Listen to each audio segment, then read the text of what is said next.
What's been happening is that shale gas, due to changes in technology in the United States, has made a significant contribution to US domestic gas supplies.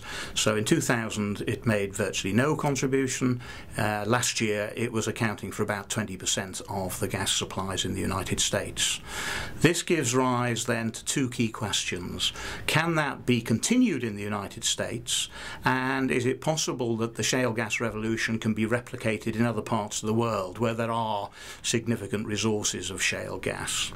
Now, the answer to both of those questions is rather uncertain. There are problems in the United States because there's concern over the environmental damage that may come from one of the new technologies being used, which is hydraulic fracturing.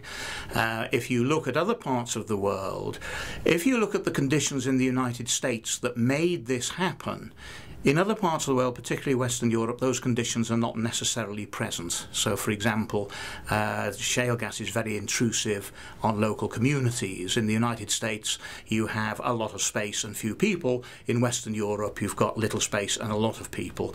There's also differences in the property rights, so that if you're in the United States and you have shale gas under your land, you don't mind the disruption because you're going to get paid for the gas. In Europe, the gas belongs to the state, so you would get no benefit from the disruption. Now, the problem that arises here is that we don't know the answer to those questions, and this is creating very large investor uncertainty in the context of investment in conventional gas, but also investment in renewables. If the shale gas revolution continues in the United States, and if it becomes global, then that means we can look forward to floating on a sea of cheap gas for a long, long time to come. But if it turns out that it's not going to be like that, then the problem we have is gas demand is certainly going to increase, which means that 5, 10, 15 years down the road, people are going to be asking the question, where is the gas going to come from?